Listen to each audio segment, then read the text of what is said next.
So we would like to open this up to questions for either or both of the president candidates. Anyone like to start? Hi there, can I start? More or less, it's a question for Parveen. It says in your manifesto that you're looking to open a student union. Personally, I think that's going to be an extremely big challenge considering UHI is not just one in particular campus. So are you thinking about opening student unions across all campuses or just one individual student union? I mean, it's going to be one single student union, but it should be promoted better. As first at the moment, a lot of students don't know that there is a student union present in the college. I mean, they don't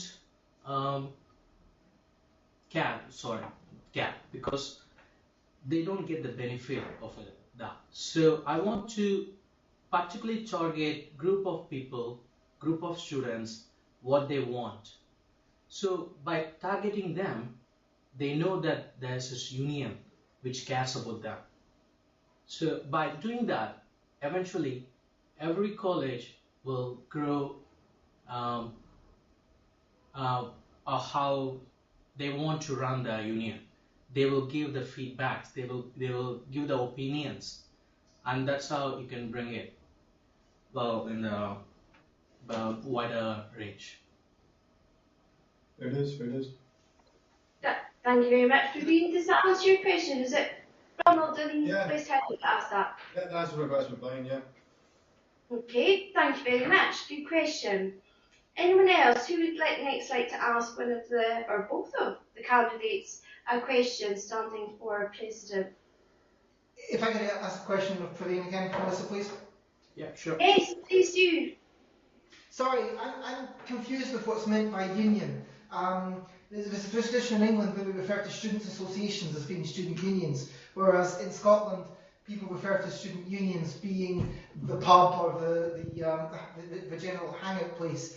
When you're talking about developing the student union, do you mean developing the student association, developing UHISA to be more better in contact with students, or do you mean an actual bricks and mortar student union where we're all going to hang out? Thank you, Scott. Praveen? Well, sorry, can you come up with the question again, because I couldn't understand a bit. Yes. When you're talking about building UHISA as a student union, do you mean to build the representational structures of UHISA as a student association, or do you envisage actually building, like you have in Perth, the Perth Student Association building with stages and events and possibly a bar? Is that your vision? Well, that as well as the association, because as far as I've seen, there's a student union in Perth, but I haven't seen in other colleges because I couldn't get the chance of exploring them. But if there isn't a student union in other colleges in UHISA, I would develop even as infrastructure for them, as well as in association. I will also find where are the developments needed, and I will also concentrate on them as well. Does that answer your question, Scotty? Yes, that's clear. Thank you. Thank you very much. Okay, next question then out to the floor for the two candidates standing for president. Hold on, Elsa. Melissa, can we ask one more? Yeah. One for Hello me. there. Hello. Oh, Melissa, sorry. Oh no. Okay, it is about the campaigns that you've already run, which is for Rachel, wherever she is. She's up top. Yeah, the campaigns that you've done, what do you think visibility-wise, how do you think you've actually reached the students? Is this was this to both candidates, Ailsa, or to... Yeah, in fact, I'd say to both. One for how Rachel's done it and how both of them, if they get the position, how they would do it. How it would be effective and visible for all the campuses. Thank you, Ailsa. Rachel? Hiya. Yeah, with regards to this campaign, within my campaign budget, the average travel cost to get from Sam's to another campus is about £80. So I was able to go to one campus and I went down to Perth, being one of the larger academic partners. And so I went down there and I was talking to students face to face. I've also distributed posters, both through myself and through different contacts that I have at different partners.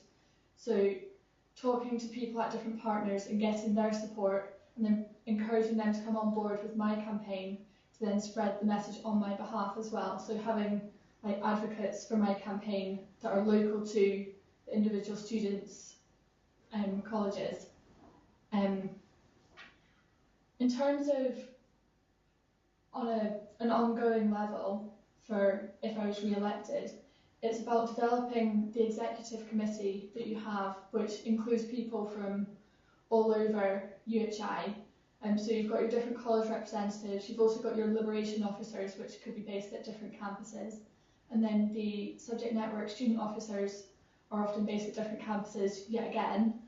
And it's about utilising those people and training them up and supporting them so that they are able to spread the message on a local level, but it's coordinated on a kind of overall UHI level, so then everybody's getting the same message to keep things clear. But it's definitely about using the local campuses and local contacts. Okay, thank you, Rachel. And Ailsa, the same question to Praveen as well.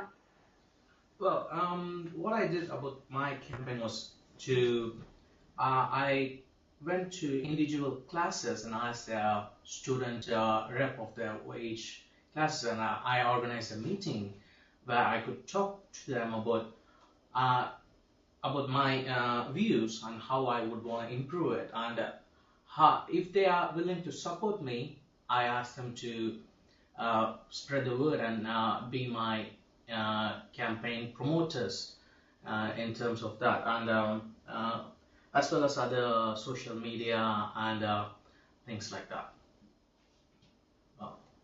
So, Okay, thanks, Praveen. Does that answer your question, Ailsa? Oh, yes, thank you. No problem at all. Thank you for the question. Anyone next then? Who went next would like to ask a question? Hi, John Buchan here.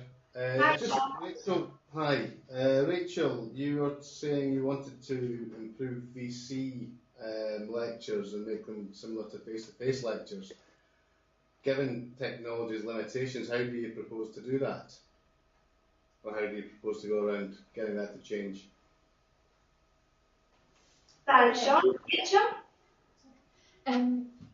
My feelings about the VC lectures is, yes, the technology can play a part of the issue, but I don't think the technology is the whole issue, and that by addressing the actual delivery that the lecturer is using to engage with the students through the medium of the technology is the way that we could develop things and move forwards.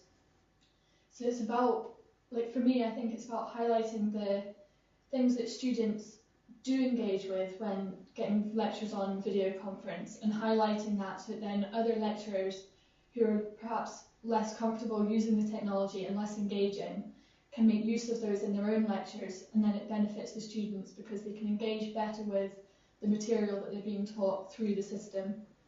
And yeah, I think there would be limitations on trying to improve the technology, but also improving the technology doesn't improve people's use of the technology, so I don't know that that would make an improvement in the same way. Thank you, Rachel. Does that answer your question, John? It really does. It's similar experiences that we have here, Yeah. and I'm sure other colleges may have that, and that's pretty much the only thing we've ever come up with as well. It's not down to always the technology either, so Yeah. good answer. Thank you very much. Thanks, John.